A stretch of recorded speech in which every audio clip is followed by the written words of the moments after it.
Eddakiika ebula 3 zokka okuwera essaawa emu ey'akawungeezi k'olunaku luno olwaleero. Ennaku z'omwezi ziri 6 omwezi tuli mu Gwakutaano omwaka 2020 nkwaniriza mu Munyo live ogw'olunaku olwaleero weebale kubanga otwegasseeko. Nze Nabwire Fede ndi ne Rosette Kalungi tugenda kubanga tukutuusaako emboozi ez'enjawulo ate ezibadde mu bitundu gy'otasobodde kutuuka. Omunyo live tugenda kubanga tugugulawo n'ebitongole ebikuuma ddembe. Omwogezi wa poliisi Fred Enanga bw'ati avuddeyo n'alabula bannansi ku baffere abatandise okukubira abantu amasimu nga babategeeza nga bwe bali abakozi aba kampuni z'amasimu wabula nga babasaba pini namba zaabwe ekiyinza okubaviirako okufiirwa ensimbi empitirivu. Takomye okwo asabye n'abantu abawangaalira ku nsalo okufuba okussa ekitiibwa mu biragiro ebyateekebwawo Pulezidenti Yoweri Kaguta Museveni saako ne Minisitule y'ebyobulamu mu kaweefube ow'okulwanyisa ekirwadde ekya COVID-19. Ebitongole ebikuuma ddembe bisabye abantu abali ku nsalo okufuba okulaba nga babeera bulindaala nga bagoberera ebiragiro bya gavumenti ebyokutangira obulwadde obwa COVID-19. Kinajjukirwa nti Minisitule y'ebyobulamu yatandika okwekebejja ebitundu ebiri ku nsalo. Leero ayogerera poliisi mu ggwanga Fred Enanga ategeezezza nti abantu abali mu bitundu by'oku nsalo balina okugoberera amateeka ga Minisitule y'ebyobulamu n'aga Pulezidenti ku kutangira obulwadde obwa COVID-19. Nga beewala omujjuzo ate nga bakozesa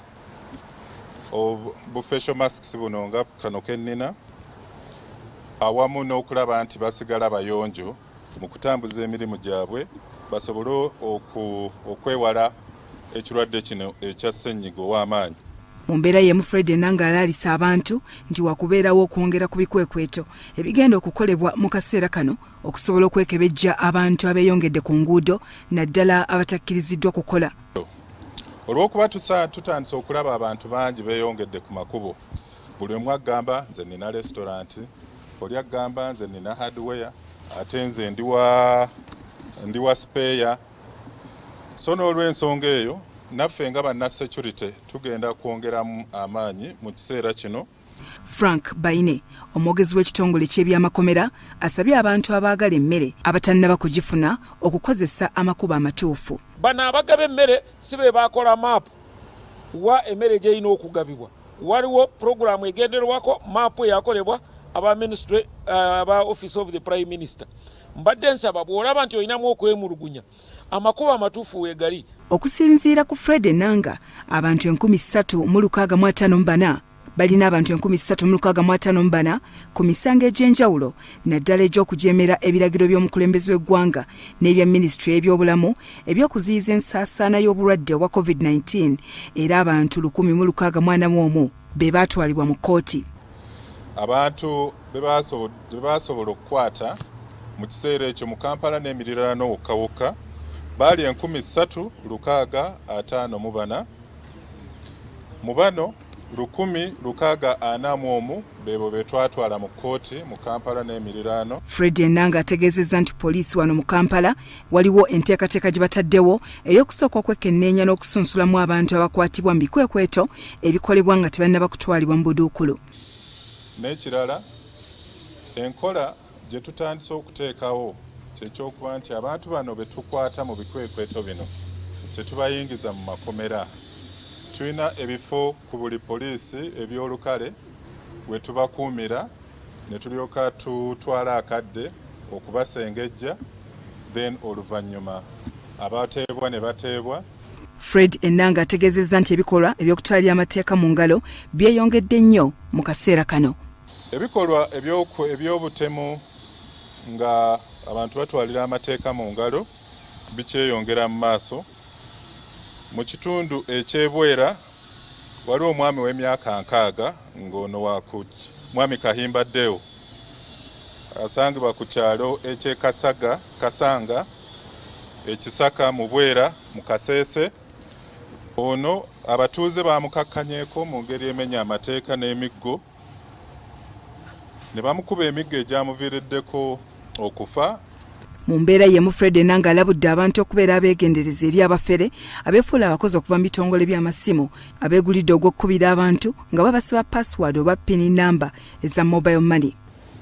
Obufere obw'essimu nga oli akuba nga yeetwala nti mukozi wa kitongole eky'essimu oba Airtel, MTN, UTL, Ketu n'okweyongerayo twajja tugamba abantu baffe nti temugezaako kuvaayo na kugaba pin code oba pin number yammwe olinga agisabye, kubanga agenda gikozesa okusumulula essimu yo n'okubba ebyama byo ebiri mu ssimu. Bw'obanga oyina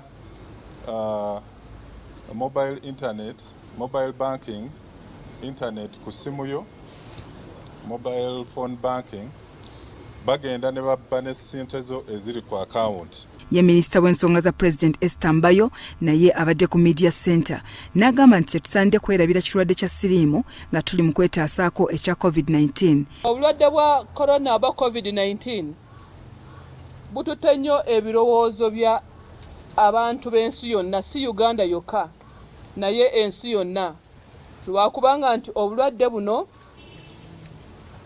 busansaanizibwa mangu nnyo mu kaseera katono mu bantu. Kakati nga bwe tugenda mu maaso nga twongera okwanganga obulwadde buno bwa COVID-19, abantu bayinza okwerabira nti siriimu gyali.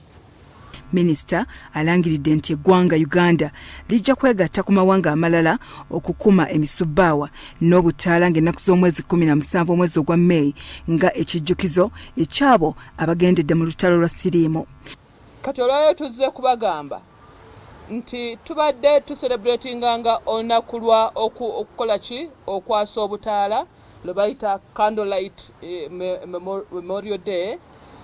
Buli lunaku oluvannyuma lwa olunaku olwa Sabbiiti olwokusatu buli mu mwezi ogwokutaano buli mwaka, naye kakati olunaku luno lugenda kutuuka ng'era tukyali mu ki, mu lockdown. Bya Robert Mutebi ne Edin Subuga, Salt TV, Omunnyo.